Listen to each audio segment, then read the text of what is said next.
ሰላም ጤና ይስጥልና አድማጭ ተመልካቾቻችን ግንቦት 15 2017 ዓ.ም ዕለታዊ መረጃዎችና ዘገባዎችን ይዣለሁ። መረጃና ዘገባዎችን ወደ እናንተ እያደረስኩ አብራችሁን ቆየው በለጠ ካሳ ነኝ። እናንተም እየተከታተላችሁ አብራችሁን ስለምትቆዩ ከወዲሁ አመሰግናለሁ። ሀሳብ አስተያየት ቢኖራችሁ በተለመዱት የአስተያየት ማድረሻ መልእክቶች ታደርሱ ይችላላችሁ። ጥቆማ @gmail.com በዋናነት በኢሜይል እንዲሁም ደግሞ በማህበራዊ ሚዲያዎች በዋትስአፕ፣ ቴሌግራም፣ ሜሴንጀር እና ትዊተር ላይ ታደርሱ ይችላላችሁ። እያደረሳችሁ ስለሆነ በእጅጉ ነው የማመሰግነው። በርካቶ አድማጭ ተመልካቾቻችን ተሳትፏችሁ ጨምረዋል። በእጅጉ ነው የማመሰግነው። በተለያዩ አካባቢዎች ያሉ ሁኔታዎችን በተመለከተ መረጃዎችን እያደረሳችሁኝ ትገኛላችሁ። ጥቆማዎችን፣ ሀሳቦችን እኔም ለእናንተ ጥቆማና ሀሳቦች ምላሽ የሚሰጥ አካል ካለ እያካተትኩ ይዤ ለመምጣት እየሞከርኩ ነው የምገኘው። በዚህ ሰዓት ከያዝኳቸው የግንባር መረጃዎች መካከል በተለያዩ አካባቢዎች የቀጠሉትን አውደ ውጊያዎች ከስምሪት ቀጠናዎቻቸው የሚወጡ የመንግስት ወታደሮችን በተመለከተና በተለያዩ አካባቢዎች እየተደረጉ ያሉ አውደ ውጊያዎች እና ፋኖ ተጨማሪ የቴክኖሎጂ መሳሪያዎችን በመጠቀም ጥቃት አድርሻለሁ ማለቱን ጨምሮ የተለያዩ መረጃዎችን ይዣለሁ የምሰሟቸው ይሆናል። በተለይ በቆላ ወገራ ባለው ውጊያ እንደዚሁ በሸለቆ ውስጥ ከባ ውስጥ የገባ ኃይል አለ የሚሉ መረጃዎችን በዝርዝር ሰማላችሁ። እየተከታተላችሁኝ አብራችሁን ቆዩ። ወደ መረጃዎቹ ከመሄደ በፊት አንድ አስተያየት መጥቶልኛል። በእጅጉ ነው የማመሰግነው። በትላንትናው የዘገባ እሸቱ ዘውዴ ተገድሏል የሚል ዘገባ አሰራጭተሃል። ይህንን የመረጃ ምንጮቹ እንደገና ቢያጣሩት መልካም ነው። እሸቱ ዘውዴ የአርቲስት ቴዎድሮስ ካሳሁን አድናቂና ለ18 ዓመታት የሱ ፎቶግራፎች የአርቲስቱ ፎቶግራፎች የታተሙባቸውን ቲሸርቶች በመልበስ እንዲሁም ደግሞ የሱ ምስል ባለባቸው እቃዎች እና የወዳደቁ ቁሳቁሶች አካባቢ በማስዋብ ስራ ላይ የነበረውና ከአሁን በፊት በኢትዮጵያ ቴሌቪዥን የመዝናኛ ፕሮግራም ላይ ቀርቦ ለአርቲስቱ ያለውን አድናቆትና እንደዚሁ ያስዋበውን አካባቢ ያስጎበኘው በአዲስ አበባ ቂርቆስ ክፍለ ከተማ የሚኖረው እሸቱ ዘውዴ አልተገደለም፣ መረጃ ምንጮቹ እንደገና አረጋግጥ የሚል አስተያየት አድርሳችሁኛል። በእጅጉ ነው የማመሰግነው። ምናልባት በዚህ መረጃ ላይ ተጨማሪ መረጃዎችን የማጣራ ይሆናል። በህይወት እያለ ጉዳት ደርሶበታል፣ ተደብድቧል፣ ግን በህይወት አለ የሚለውን መረጃ አድርሳችሁኛል። አመሰግናለሁ። በህይወት እያለ ተገደለ ተብሎ ለተሰራጨው ዘገባ በእጅጉ ይቅርታ እጠይቃለሁ። አሁንም በህይወት ካለ ተጨማሪ መረጃዎችን ማቅረብ ፈልጋለሁ። በድጋሚ አድማጭ ተመልካቾችን ግን ይቅርታ መጠየቅ ፈልጋለሁ። የመረጃ ምንጮቹም ይህንን በድጋሚ እንዲያረጋግጡ ድጋሚ ጠይቃለሁ። ያው ከተለያዩ አካላት ለመጠየቅ ሞክሬ ነበር በትላንትናው ዕለት። ይህንን መረጃ ዛሬ በህይወት አለ እሸቱ ዘውዴ ብለዋል። ቤተሰቦቹም በህይወት መኖሩን ገልጸዋል ነው እየተባለው። እንግዲህ በህይወት መኖሩ በጣም ደስ የሚል ነው። ለማንኛውም ግን ያው ተደብድቦ ተሰውሮ ሰንብቶ እንደነበር ግን ያው ተጨማሪ መረጃዎችም ደርሰዋል። ከዚህ ጋር በተያያዘ እንግዲህ በዚህ በኩል የተሳሳተ መረጃ እንድትይዙ ስለመደረጉ ለሶስተኛ ጊዜ ይቅርታ ጠይቃለሁ። ትክክለኛ መረጃዎችን የምታገኙበት ገጽ ነው። ወደ መረጃዎቹ እቀጥላለሁ። እንግዲህ ዛሬ የተለያዩ ክንውኖች አሉ። ከነዚህ መካከል በኢትዮጵያ በአገር አቀፍ ደረጃ የኮሌጅ እና ዩኒቨርሲቲ መምህራን አጠቃላይ ስብሰባ እየተደረገ ነው የሚገኘው። በስብሰባው ላይ የቀረበውን ሰነድ በተመለከተና መምህራን ያነሷቸውን ጥያቄዎች እንዲሁም ደግሞ የስብሰባዎቹ ድባቡ ምን ይመስላል የሚለውን ከተለያዩ አካባቢዎች እያሰባሰብኳቸውን መረጃዎች አደርሳችኋለሁ። ከጅጅጋ፣ ከእንጅባራ፣ ከባህር ዳር ዩኒቨርሲቲ፣ ከጎንደር ዩኒቨርሲቲ፣ ከአዲስ አበባ ዩኒቨርሲቲ እንዲሁም ደግሞ ከሐዋሳ ዩኒቨርሲቲ እና ከድላ ዩኒቨርሲቲ ተሳታፊዎችን አግኝቻለሁ። ስለ ሁኔታው አጠቃላይ ተመሳሳይ ፕሮግራም እንደሆነ ገልጸውልኛል። እንግዲህ በዋናነት የክፍል አንድ ላይ የቀረበው ለመምህራን የቀረበው ባለስልጣናት የቀረበውን ሰነድ በተመለከተ የመጀመሪያው ሰነድ ባለፈውም በአዲስ አበባ ለአንደኛና ለሁለተኛ ደረጃ ትምህርት ቤት መምህራን የቀረበው ሰነድ የመጀመሪያው አካባቢ በአመዛኙ የፖለቲካዊ እንዲሁም ደግሞ ዲፕሎማሲያዊ፣ የኢኮኖሚያዊ፣ ማህበራዊና ሰው ተኮር ብልጽግና ስኬት አገኘሁባቸው ያለውን ጉዳዮች የሚያቀርብ ሲሆን ይህም ብዙዎቹን ያስገረመ እንደሆነ ነው ተሳታፊዎቹ የገለጹት። በተለይ ብልጽግና ስኬታማ ሁኛለሁኝ ከለውጡን ለማደናቀፍ የነበሩትን ተግዳሮቶች ተሻግሬያለሁ፣ አሁን ለውጡን ወደ ከመከላከል ለውጡ ራሱ ወደ እግር መትከል ተሸጋግሯል የሚለውን ጨምሮ በዲፕሎማሲው ከፍተኛ ስኬቶች ተመዝግበዋል። በወታደራዊ ዘርፍ ከፍተኛ ስኬቶች ተመዝግበዋል። በፖለቲካው በኩልም እንግዲህ ከመድበለ ፓርቲ ጀምሮ ሀሳብ በነፃነት ከመግለጽ ስለ ሰብአዊ መብት አያያዝ በተለያዩ ጉዳዮች ስኬቶች ተመዝግበዋል ብሏል። ይሄ ብዙዎቹን ያስገረመ ነበረ። እንግዲህ የቀረበው ሰነድ ክፍል አንድ የለውጡ መንግስት ስኬቶቹን እና የገጠሙትን ተግዳሮቶች ኢኮኖሚያዊ ጉዳዮችን ጨምሮ አንስቷል። አንድ ተሳታፊ የበረከት ስምኦን በተደጋጋሚ ያዘጋጃቸው የፕሮፓጋንዳ ጽሁፎችንም አንብቤያለሁ፣ መድረኮችንም ተሳትፌያለሁ።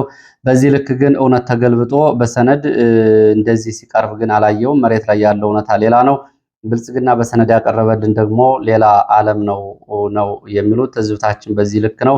ግማሽ እውነት ግማሽ ውሸት ሲሆን ፕሮፓጋንዳም ደስ ይላል።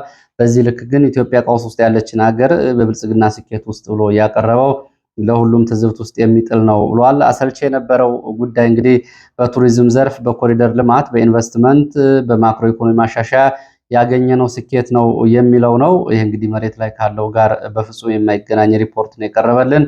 የሴክተር መስሪያ ቤቶች በሚኒስቴር መስሪያ ቤቶች ደረጃ በተደጋጋሚ በመንግስት ሚዲያዎች ቀርቦ የነበሩ ጉዳዮች በክፍል 1 ቀርበው ነበር ነው የተባለው።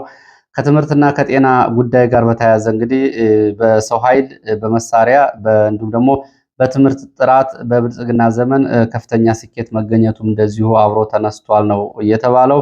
በዲፕሎማሲው በተለይ ለጎረቤት ሀገራት የሰጠውን ቅድሚያ ደቡብ ሱዳን እንድትረጋጋ ሱዳን እንዲሁ ደግሞ ጣልቃ ሳይገባባት በሱዳን ጉዳይ የብልጽግና መንግስት ሰላም ስለማምጣቱ በኬንያ ጋር፣ ጅቡቲ ጋር ከኤርትራ ጋርም ጭምር የነበረውን የ20 ዓመት የድንበር መዘጋት ስለመክፈቱም አንስቷል ነው የተባለው። እንግዲህ በዚህ በኩል እንግዲህ በሱዳን ጉዳይ በቀጥታ ጣልቃ በመግባት የብልጽግና መንግስት እየተወቀሰ ነው የሚገኘው። አረብ ኤሚሬትስ በምስራቅ አፍሪካ እና በቀይ ባህር ቀጠና ለምታደርገው የመስፋፋትና አካባቢ ለመቆጣጠር ለምታደርገው ፕሮጀክት ማስፈጸሚያ ሆኖ በሱዳን ባለው ጦርነት የጦር መሳሪያ በማቅረብ እና በሌሎች ጉዳዮች የኢትዮጵያ መንግስት እየተወቀሰ ነው የሚገኘው። ግን ገለልተኛ ነኝ ለማለት ነው እየሞከረው ተብሏል። በነገራችን ላይ ለተነሱት ለእያንዳንዳቸው የብልጽግና ስኬት ሪፖርቶች ላይ ካውንተር ወይም ደግሞ በዚህ በኩል ያለውን እውነታ ለማጋለጥ ቢሞከር ጊዜ አይበቃውም ነው የተባለው። ለማንኛውም ግን እንግዲህ ዩኒቨርሲቲ መምህራንን አይናቸው እያየ ለማሞኘት እየቀረበ ሰነድ ነበር። የመጀመሪያው ነው የተባለው። ለውጡ እያንሰራራ ነው።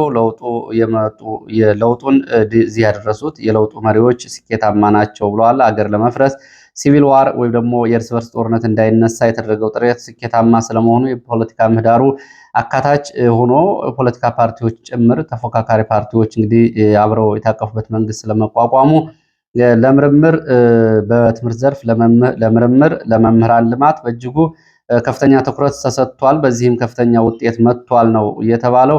የመምህራን ኑሮም እየተሻሻለ ስለመምጣቱ እንደዚሁ በዚህ ላይ ተነስቷል። ይሄ በእጅጉ እንዳሳቃቸው ነው ተሳታፊ መምህራን የገለጹት። መምህራን በኮሪደር ልማቱ ጭምር ተጠቃሚ ይሆናሉ የሚለው የመምህራን ባንክ ሲቋቋም የመምህራን ባንክ ባለመኖሩ መምህራን ያለ ገደብ ገንዘብ ብድር ያገኛሉ። ከመምህራን ደሞዝ ላይ ተወስዶ የሚቋቋመው ባንክ ህይወታቸውን ይለውጠዋል የሚለው የተስፋ ዳቦ ጭምር እንደቀረበላቸው ነው እየገለጹት። ከዚህ ባሻገር ባንኩ መቋቋሙ እየባከነ ያለውን የመምህራን ገንዘብ እንዳይባክን ያደርጋል የሚለው እንዳሳቃቸውም እንደዚሁ ገልጸውልኛል። አሁን ከምን ተርፎ ነው የሚባክን ገንዘብ የመምህራን እንዳይባክን እንግዲህ ከደሞዝ ቁጠባ ባህል እንዲያደርጉ የሚለው ጉዳይ ብዙ እንዳሳቃቸው እና ከዚህ ላይ እንግዲህ ገና ዳቦ በሰማይ አለ አይነት ነገር ነው የተባለው ብለዋል። ጉዳዩን እንግዲህ በተመለከተ በአጠቃላይ የነበረው የስብሰባው ይሄ ነው። እንግዲህ ካድሬዎች እየመሩት ስብሰባ ነው። ብልጽግና ሀገር መምራት ተስኖታል፣ ፖለቲካዊ ተቀባይነት የለውም የሚለውን ጨምሮ ደግሞ በርካታ ጥያቄዎችን መምህራን እንዳነሱ ነው የመረጃ ምንጮቹ የገለጹ። ሀገሪቱ ከባድ ቀውስ ውስጥ ገብታለች። የሰላም የደህንነት ጉዳይ እጅግ አሳሳቢ ደረጃ ላይ ደርሷል። ለመናገር እንፈራለን። ሁሉንም በወታደራዊ ኃይል እንጂ በሀሳብ የሚያምን መንግስት የለም። ታይቶ በማይታወቅ ሁኔታ ሀገሪቱ ዜጎቿ እልቂት ውስጥ ገብተዋል። እልቂት እየደረሰ ነው። በብልጽግና ዘመን ነው ይህንን እልቂት እያየን ያለ ነው። ወደ መምህራን ጥያቄ የደሞዝ ጭማሪ፣ የኑሮ ውድነት፣ አስከፊ መምህራን የኑሮ ጫና በትምህርት ስርዓቱ ላይ የከፋ ጉዳት አድርሷል ነው ያሉት። መምህራን ካነሷቸው ጥያቄዎች መካከል መምህራን ለተማሪዎቻቸው አርአያና ሞዴል መሆን አልቻሉም። በአኗኗራቸው በማህበረሰቡና በተማሪዎቻቸው በአኗኗራቸውና በሚከፈላቸው ደሞዝ ዝቅ ማለት ምክንያት ዝቅ ያለ ምልከታ እንዲሰጣቸው ተደርጓል። በመምህራን ኑሮ ምክንያት በኢትዮጵያ ውስጥ ተተኪ ትውልድ ወደፊት ማፍራት የማይቻልበት ደረጃ ላይ ተደርሷል። አብዛኞቹ መምህራን በኑሮ መሻሻል ስለሌለ ስራውን ለመልቀቅ እንዲሁም ደግሞ የትምህርት ጥራቱ እና ተጓዳኝ ጉዳዮች ስላልተሻሻሉ ስራውን መልቀቅ እንደሚፈልጉ እንደዚሁ ተገልጿል። የመምህራን ኑሮ በአስቸኳይ መሻሻል አለበት። ይህ የማይሆን ከሆነ ግን ቀጣዩ ትውልድ ችግር ላይ ይወድቃል ተብሏል። በአጠቃላይ መምህራን እንደዚሁ የኢትዮጵያ የጤና ባለሙያዎች ያነሱት ጥያቄ የእኛም ጥያቄ ነው የሚልም አስተያየት አቅርበዋል ነው የተባለው። በዚህ ውስጥ እንግዲህ ዋናው ጉዳይ ይሄ ሁሉ ተብሎም ምንድን ነው መምህራን በማህበራዊ ሚዲያ ጊዜ እያሳለፉ ነው። በአመፃ ተግባር በተሰማሩ ማህበራዊ ሚዲያዎች ላይ ጊዜ እያሳለፉ ስለሆነ ማህበራዊ ሚዲያዎችም ሊዘጉ ይችላሉ የሚል ምልከታ ጅጅጋ ከነበረ መድረክ ላይ ተነስቷል ብለዋል የመረጃ ምንጮቹ። እንግዲህ ማህበራዊ ሚዲያዎች ሊዘጉ ይችላሉ፣ ብጥብጥና ሁከትን እያስፋፉ መምህራን በዚህ ላይ ጊዜያቸውን እያሳለፉ ስለሆነ ነው እየተባለው ተብሏል። ወደፊት እንግዲህ ኢንተርኔት ለመዘጋት ወይ ደግሞ እነዚህን ማህበራዊ ሚዲያዎች ለመገደብ ምልክት ስለመሆኑ ይሄ ማሳያ ነው። ወደ ሌሎች መረጃዎች እሄዳለሁ። ከዛ በፊት እንግዲህ የጠቅላይ ሚኒስትሩ የማህበራዊ ጉዳዮች አማካሪ ዲያቆን ዳንኤል ክብረት አልቃሽና አስለቃሽ የሚል አጭር ጽሁፍ አሰራጅተዋል በፌስቡክ ገጻቸው። ዲያቆን ዳንኤል ክብረት ድሮም አስለቃሾች ነበሩ። አስለቃሾች የራሳቸውን ጥቅም ያሳድዳሉ። አልቃሾች ግን ደረታቸውን ደቅተው ፀጉራቸውን ነጭተው ፊታቸውን ነጭተው ባዷቸውን ይቀራሉ። አሁን ያለው አልቃሽና አስለቃሽ ነው የሚል ነገር ለማስተላለፍ ሞክረዋል። ብዙ የሚያስነሳ ጉዳይ ነው። አልቃሽ የሚኖረው ብሶት ሲኖር ነው። ብሶትን የፈጠረው ደግሞ ብልጽግና ነው የሚል ትልቅ ምላሽ ነው እንግዲህ እዚህ ላይ ሊኖር የሚችለው። ኢትዮጵያ ውስጥ አሁን የማያለቅስ ብሶት ውስጥ ያልገባ ሮሮ ውስጥ ያልገባ የህብረተሰብ ክፍል የለም። ይሄ የሆነው ደግሞ በብልጽግና ነው። ሌላው ዛሬ ከወጡ አነጋጋሪ ጉዳዮች አንዱ የኢትዮጵያ ኦርቶዶክስ ተዋሕዶ ቤተክርስቲያን የሲኖዶሱ የተለያዩ ኃላፊነቶችን ምደባ በተመለከተ ነው። ይሄ ጉዳይ እንግዲህ ብዙዎቻችሁ እንዳያችሁት የተጠቀሱት አባቶች መደብ የስራ ኃላፊነትና ምደባ ጉዳይ ወደኋላ ሄዶ የተለያዩ ፖለቲካዊ ጉዳዮችን እና የተለያዩ በተለይ በ2015 አካባቢ የነበረውን ጠንካራ እንቅስቃሴ እና ተያያዥ ፖለቲካዊ ጉዳዮችን የሚያሳይ ነው። በዚህ ላይ እንግዲህ የአመፅ ቡድን መሪ የነበሩት አሁን የኢትዮጵያ ኦርቶዶክስ ተዋሕዶ ቤተክርስቲያን ጠቅላይ ቤተ ክህነት ዋና ስራ አስኪያጅ ሆነው ተሹመዋል። እሳቸው ብፁዕ አቡነ ሳዊሮስ ናቸው። አመፃና እንዲሁም ደግሞ ቤተክርስቲያኗን የከፈለ ቡድን ያንቀሳቀሱና ህገወጥ ሲኖዶስ ሲያቋቋሙ በኋላ በብልጽግና ተደግፈው ወደዚህ እንዲመለሱ ከተደረጉ በኋላና እርቅ መጥቷል ከተባለ በኋላ ዛሬ የሚፈልጉትን ኃላፊነት ወስደዋል። በአመፃና እንዲሁም ደግሞ በሌላ ህገወጥ ቡድን በመንቀሳቀስ ነው ይህን ስልጣን ያገኙት። ይሄ እንቅስቃሴ ከመጀመሪያውም በፖለቲካ የታለመ የተደገፈ እንደነበር በተደጋጋሚ ሲገለጽ ነበረ። እንግዲህ ጉዳዩ ለ3 ዓመታት የቆየው ግልጽ የሆነ የፖለቲካ ፍላጎት ስለመፈጸሙ ነው የዛሬው የሚያሳየው። እነ ሽመልስ አብዲሳ የኦህዴድ መድረክ ተወካይ አድርገው በተደጋጋሚ የሚጋብዟቸው እኒህ አባት ህገወጥ ሲኖዶስ በማቋቋም በአመፅ ተግባር እና በፖለቲካ ተሳትፎና የፖለቲካ ጣልቃ ገብነትን በመጋበዝ የሚታወቁ ናቸው። አሁን እንግዲህ ይህንን ስልጣን ወስደዋል። አቡነ ሳዊሮስ ኦህዴድ ብልጽግና ሁሉንም ተቋማት ለመቆጣጠር እንደ አመፅ መሪ፣ እንደ አፈንጋጭ፣ እንደ ፖለቲከኛ አድርጎ በኢትዮጵያ ኦርቶዶክስ ቤተክርስቲያን ውስጥ ውክልናውን ለማረጋገጥ የተጠቀመባቸው ሰው ናቸው። በኢትዮጵያ ኦርቶዶክስ ተዋሕዶ ቤተክርስቲያን የወንጌል ህብረት እስከ መስጊዶች ድረስ ይሄ ሹመት ቀድሞ በማህበራዊ ሚዲያዎች ሲሰራጭ ነበር። አስገራሚ የሚያደርገው ደግሞ ይህንን ነው። በማህበራዊ ሚዲያ በእስልምና ስም የሚጽፉ እንዲሁም በፕሮቴስታንት ወንጌል ተሳትፎ የሚታወቁ ሰዎች ከ7 ቀናት በፊት ብፁዕ አቡነ ሳዊሮስ የዚህ የቤተ ክህነቱ የሚፈለገው ስልጣን ባለቤት እንደሆኑ ቀድመው ሲያውጁ ነበረ። እንግዲህ ይሄ ጉዳይ ብዙ ጉዳዮችን የሚያስነሳ ነው። በተለይ በኢትዮጵያ ኦርቶዶክስ ተዋሕዶ ቤተክርስቲያን በኢትዮጵያ ውስጥ እንግዲህ ከመንግስት በትይዩና ከመንግስት በተከታይነት በሰው ኃይል ብዛት በምታንቀሳቅሰው የሰራተኛ ብዛት እንዲሁም ደግሞ በኢኮኖሚ እንቅስቃሴ ተቋሙ ያው ተጽዕኖ ፈጣሪ ከሚባል ነው። ከግማሽ ሚሊዮን በላይ ተቀጣሪ ሰራተኞች ያሉበትና ይሄ ፋይናንስ የሚንቀሳቀስበት ተቋም ነው። ለመንግስትም ትልቅ ግዙፍ የሆነ ብድር በማበደርም በሀገር ውስጥ እንግዲህ ከሚጠቀሱ ተቋማት ውስጥ ኢትዮጵያ ኦርቶዶክስ ተዋሕዶ ቤተክርስቲያን ትጠቀሳለች። የኢትዮጵያ ኦርቶዶክስ ተዋሕዶ ቤተክርስቲያን መቆጣጠር በኢትዮጵያ ውስጥ የሚኖር ስልጣንን ለመቆጣጠር ወሳኝ ነው ብለው የተነሳው ኦህዴድ ብልጽግና ከ3 ዓመታት በፊት የኢትዮጵያ እስልምና ምክር ቤት ሰብሳቢ የነበሩትን ሀጂ ሙፍቲን እንደዚሁ በመፈንቅለ ኦህዴድ ካስወገደ በኋላ ዛሬም በቤተክርስቲያኑ ላይ ይህንን ተቆጣጥረዋል ነው የተባለው። ለዚህ እንግዲህ እንቅስቃሴ በተለይ ከስራ ውጭ ተደርገው የጊዜ ገደባቸው ታግዶ አገር ውስጥ እንዳይገቡ ተደርገው የነበሩት የሲኖዶስ ጸሐፊ ብፁዕ አቡነ ጴጥሮስ የአገልግሎት ዘመናቸውን በአግባቡ ሳይሰሩ ተስተጓጉሎ ዛሬ ኃላፊነታቸው ጊዜው አብቅቷል እንዲባል ሆኗል። ብፁዕ አቡነ አብርሃም እንደዚሁ ጫና ውስጥ እንዲገቡ ተደርጎ የአገልግሎት ዘመናቸው ዛሬ አብቅቷል ተብሎ ይሄ ሆኗል። እንግዲህ ግልጽ የሆነ ፖለቲካዊ ምልከታዎችን ነው ያቀረብኩት።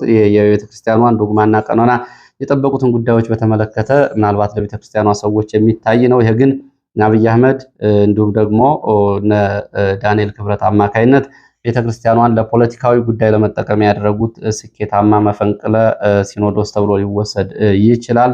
ከአሁን በፊት እንግዲህ ሀጂ ሙፍቲ ጠቅላይ ሚኒስትሩ በተገኙበት መድረክ ጭምር የተነጋገሩትን የምናስታውሰው ነው። በሌላው መረጃ እንግዲህ የጤና ባለሙያዎች ጥያቄና ከዚህ ጋር በተያያዘ እየወጡ ያሉ መረጃዎችን የማቀርብበት ጊዜ ነው። የፌዴራል ፖሊስ 47 የሚደርሱ የጤና ባለሙያዎችን በቁጥጥር ስር መዋሉን ገልጿል። የኢትዮ ፎከስ መረጃዎች ደግሞ ከ187 በላይ ሐኪሞች በኢትዮጵያ ውስጥ ታስረው እንደሚገኙና ከዚህ በተለየ ደግሞ አምነስቲ ኢንተርናሽናል ከ212 በላይ ሐኪሞች ታስረው እንደሚገኙ ነው እየገለጹ የሚገኙት።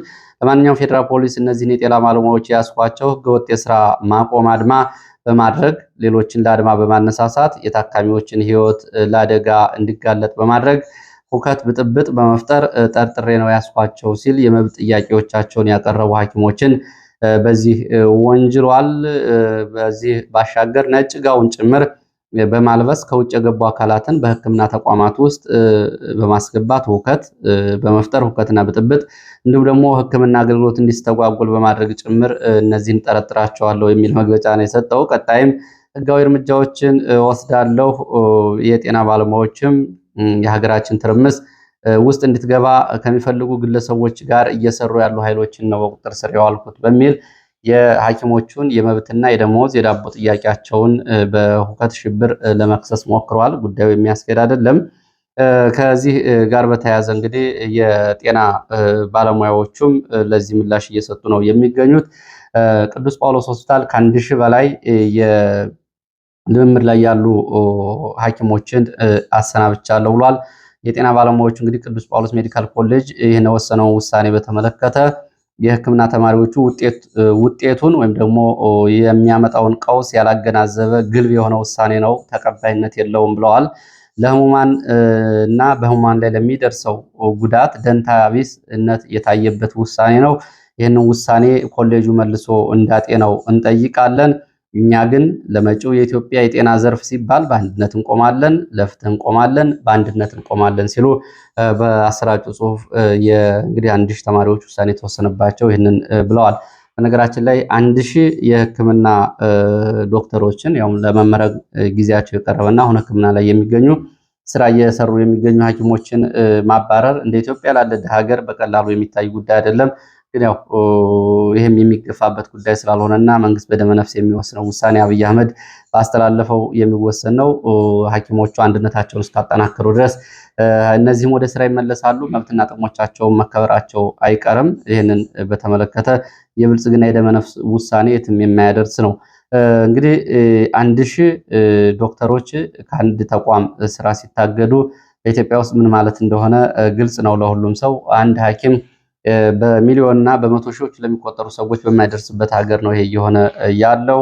እንግዲህ ይህን በተመለከተ አምነስቲ ኢንተርናሽናል የኢትዮጵያ መንግስት የስራ ማቆም አድማ ላይ ካሉ የጤና ባለሙያዎች ጋር በአስቸኳይ እንዲነጋገር ጥሪ አቅርቧል። የታሰሩት ሐኪሞች ያለ ቅድመ ሁኔታ በአስቸኳይ እንዲለቀቁ ሲልም አምነስቲ ኢንተርናሽናል ባወጣው መግለጫ ጠይቋል። ሁለተኛ ሳምንቱን በያዘው የሐኪሞች ስራ ማቆም አድማ በጤና ዘርፉ ከፍተኛ ቀውስ ተከስቷል፣ በታካሚዎች ላይ ከባድ ጉዳት ደርሷል ሲል አምነስቲንን ገልጿል። ይሄ ደግሞ ታማሚዎች የሕክምና የማግኘት መብታቸውን የሚጻረር ስለሆነ የጤና ባለሙያዎችና ሐኪሞች በአስቸኳይ ገንቢ ውይይት አድርገው ከመንግስት ጋር ችግሩን እንዲፈቱ አምነስቲ ኢንተርናሽናል ጠይቋል። ይህንን ያሉት የድርጅቱ የምስራቅ አፍሪካና የደቡብ አፍሪካ ቀጠና ዳይሬክተር ታይገሬ ናቸው። አያይዘውም ባለስልጣናት ወደ ድርድር መምጣት አለባቸው፣ 212 ባለሙያዎች ታስረዋል፣ እነዚህም መለቀቅ አለባቸው ብለዋል። መንግስት ሐኪሞቹ ላይ የሚፈጽመውን ህጋዊ ያልሆነ ድርጊት እንዲያቆም፣ ሰብአዊ መብትን እንዲያከብር፣ ስለ መብቶቻቸው የጠየቁ ሐኪሞች እንግልት እንዳይደርስባቸውና የታሰሩትም እንዲፈቱ አምነስቲ ኢንተርናሽናል ጠይቋል። የኢትዮጵያ ሐኪሞች በአማካይ ደሞዛቸው $20 እንደሆነም እንደዚሁ እንግዲህ አምነስቲ እዚህ ላይ በመግለጫው ላይ ይህንን ቁጥር አመላክቷል። $80 ነው የሚለው። ይህ እንግዲህ በሌላ አካባቢ በቀን እንዲሁም ደግሞ የጉልበት ሰራተኞች በሰዓታት ውስጥ የሚያገኙት ክፍያ ነው። ለኢትዮጵያ ሐኪሞች በወር የሚከፈላቸው።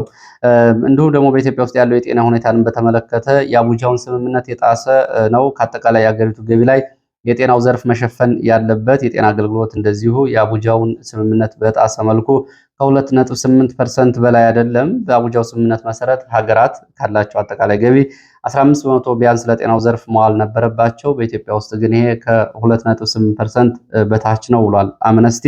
እንግዲህ የታሰሩ ሐኪሞች እንዲፈቱ እንደዚሁ በዚሁ ጥሪ ማቅረብ ያስፈልጋል። ወደ ሌሎች መረጃዎች እሄዳለሁ።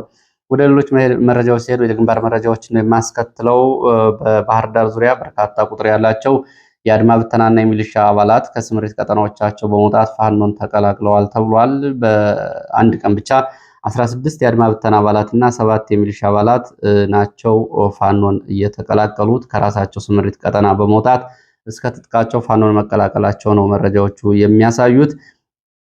በተመሳሳይ እንደዚሁ ከስምሪት ቀጠናዎቻቸው መውጣትና በራሳቸው ህዝብ ላይ አንተኩስም ያሉ በርካታ የአድማ ብተና አባላትም እንደዚሁ መኖራቸውን ለማረጋገጥ ተችሏል። በሌላው ከባድ ውጊያ እየተደረገበት የሚገኘው በቆላ ወገራ ቀጠና ጠገዴ፣ ወገራ፣ ዳባት ቆላማ ቦታዎች ከባድ ውጊያ ለሶስተኛ ቀን ቀጥሏል። አዲ ሸሎ፣ መረባ፣ አቋሽ ወንዝ እንዲሁም ደግሞ ማርያምጌ፣ አጅሬ፣ ጃኖራ ተብሎ የሚጠሩት አካባቢዎች አሁን በዚህ ሰዓትም ውጊያዎች እየተደረጉ ነው የሚገኙት። በተለይ አቋሽ ወንዝ፣ ማርያምጌ፣ አቦገዳም ተብሎ የሚጠሩት አካባቢዎች ከባድ ውጊያ አለ። አቋሽጌ ሸለቆ ተብሎ የሚጠራው አካባቢ የገባ የመንግስት ኃይል እስካሁን ድረስ አልወጣም፣ ከባድ ጉዳት አስተናግዷል ነው እየተባለው። ከበባ ውስጥም እንደሆነ ነው የመረጃ ምንጮቹ የገለጹት። እንዲሁ ጎንደር ዙሪያም እንደዚሁ ጥቃት ተፈጽሞ በአድማ ብተና አባላት ላይ ከፍተኛ ጉዳት ደርሷል። ከእንፍራንዝ ጎንደር አቅጣጫ እና እንዲሁም ደግሞ ከአዲስ ዘመን አቅጣጫ እንቅስቃሴ ላይ በነበሩ ከሁለት አቅጣጫ እንቅስቃሴ ላይ በነበረ የመንግስት ኃይል ላይ ነው ጥቃት የተፈጸመው ተብሏል። በተፈጸመው ጥቃት በትንሹ 15 የአድማ ብተና አባላት ህይወታቸው አልፏል። ከነዚህ ውስጥ እንግዲህ አዛዣቸውም ደግሞ ሳጅን የማዕረግ ያለው የአድማ ብተና አባላት አዛዥ እንደዚሁ ህይወቱ አልፏል ነው የተባለው። በውጊያው የመንግስት ኃይሎች ላይ የደረሰው ጉዳት ከፍተኛ ነው የሚሉት የመረጃ ምንጮች ፋኖ ለዚህ ጥቃት የተጠቀመውን መሳሪያ በተመለከተ በቴክኖሎጂ የታገዘ መሳሪያ ተግባራዊ በማድረግ ነው በአካባቢ ፋኖ ሳይኖር ይህንን ጥቃት የፈጸሙ ነው ሲሉ ነው የመብረቁ ብርጌድ ቃል አቀባይ መብረቁ ክፍለ ጦር ቃል አቀባይ ለኢትዮ ፎከስ የገለጸው። በአማራ ፋኖ ጎንደር አንድነት በብሔራዊ ኃይሉ የታቀፈው ኃይል ነው ይህንን እየገለጸው። ሌላው ጭልጋ አካባቢ እንደዚሁ የመንግስት የጸጥታ ሰዎች በሚያውቁት ሁኔታ እገታ እየተፈጸመ ነው። በተለይ እንግዲህ በአካባቢው በአክራሪነት የሚንቀሳቀሱ ታጣቂዎች ከመንግስት የጸጥታ ሰዎች ጋር በመሆን 8 የአማራ ማንነት ያላቸውን ሰዎች በሌሊት አግተው ወስደዋል ነው እየተባለው። ይሄ ጉዳይ በመከላከያና በአካባቢው የፖሊስና የጸጥታ መካከልም እንደዚሁ ችግር ፈጥሯል ተብሏል። ከዚህ ሽፍታ ጋር መረጃ በመለዋወጥና እገታው እንዲፈጸም ያደረጉ 2 የፖሊስ አባላት እንደዚሁ በመከላከያ ተይዘዋል ተብሏል። በተለይ አደዛ ተብሎ የሚጠራ ቀበሌም እንደዚሁ 68 ሰዎች ዝርፊያ ተፈጽሞባቸዋል። ለማዳበሪያ ግዥ ሲሄዱ እና ማዳበሪያ ጭነው ሲመጡ ማዳበሪያም ተነጥቀዋል፣ የያዙትን ገንዘብም ተዘርፈዋል ነው የተባለው። ከቀናት በፊት እንደዚሁ ጫንድባ አካባቢ በአንድ ገበያ ህዝብ መዘረፉ ይታወቃል። ወደ መራቤቴ ስንመጣ መራቤቴ ዛሬ ረፋድ ጀማ ወንዝ ላይ የደፈጣ ጥቃት ተፈጽሟል። በተፈጸመው የደፈጣ ጥቃት የደረሰው ጉዳት አልታወቀም ተብሏል። ከመራቤቴ ከተማ የወረዳና የዞን አመራሮችን አጅቦ ሲንቀሳቀስ በነበረ ወታደራዊ ተሽከርካሪ ላይ በተፈጸመ ጥቃት ነው ጉዳት የደረሰው። የጉዳቱ መጠን አልታወቀም ተብሏል። ወደ መረጃዎች እቀጥላለሁ። ወደ ፍኖተ ሰላም አቅራቢያ የሚወስደን መረጃ ላስከትል። ፍኖተ ሰላም ከተማ አቅራቢያ አሰሳ ላይ እና ቅኝት ላይ በነበረ የአድማ ብተናና የሚሊሻ አባላት ላይ ድንገተኛ ጥቃት ተፈጽሟል ተብሏል። በዚህም ጉዳት ደርሷል። አርሴማ ተብሎ የሚጠራው ከቦታ አካባቢ በተፈጸመ ጥቃት የደረሰው ጉዳት በዝርዝር አልታወቀም ነው የተባለው። መረጃውን እያደረሰን አረንዛው ዳሞት የመረጃ ክፍል ነው። ከፋኖ ደብረ ኤልያስ ምስራቅ ጎጃም እንደዚሁ ዛሬ ረፋድ በከተማው ተኩስ ነበር ተብሏል። የፋኖ አባላትና የሚሊሻ አባላት እንዲሁም የአድማ ብተና አባላት በከተማ ውስጥ ተኩስ ሲያደርጉ ነበር ተብሏል። በዚህ ተኩስ አንድ የአድማ ብተና አባል ሲሞት ሌሎች ደግሞ ቁጥራቸው ያልታወቁ ቀላልና ከባድ ቁስለኛ ሆነዋል ተብሏል። ወደ ምዕራብ ወሎ ስንሄድ ምዕራብ ወሎ ወረዳዎች መሀል ሳይንት እንደዚህ የሚሊሻ ጽሕፈት ቤት ኃላፊው በተፈጸመ ጥቃት ተገድለዋል። ሌሎች 3 የሚሊሻ አባላት አብረው መገደላቸውን ነው የመረጃ ምንጮቹ እየገለጹት። በተመሳሳይ እዚሁ ምዕራብ ወረዳዎች መቅደላ ወረዳ ከደብረ ዘይት ወደ ማሻ ከተማ እንቅስቃሴ ላይ የነበረ ወታደራዊ ተሽከርካሪ ላይ በተፈጸመ ድንገተኛ ጥቃት እንደዚሁ 12 የሚደርሱ የመንግስት ወታደሮች አድማ ብተናና የሚሊሻ አባላት ሙትና ቁስለኛ ሆነዋል ነው የተባለው። ይሄ ጥቃት የተፈጸመው ጨርፌ ተብሎ በሚጠራ ቦታ ላይ ነው። ጥቃቱ የተፈጸመው በትላንትናው ዕለት እንደሆነ የመረጃ ምንጮቹ አስታውሰዋል። ለሰዓት ያስኳቸው አጫጭር መረጃዎች እነዚህ ነው የሚመስሉ። ስለተከታተላችሁ በእጅጉ አመሰግናለሁ። በሌላ ተመሳሳይ መርሃ ግብር እስከምንገናኝ ድረስ እያመሰገንኩኝ በመግቢያ ላይ እንደገለጽኩት በትላንትናው ዕለት እንግዲህ የአርቲስት ቴዎድሮስ ካሳሁን አድናቂ ሞተ ተብሎ ለተሰራጨው መረጃ በድጋሚ ይቅርታ ጠይቃለሁ። መልካም ጊዜ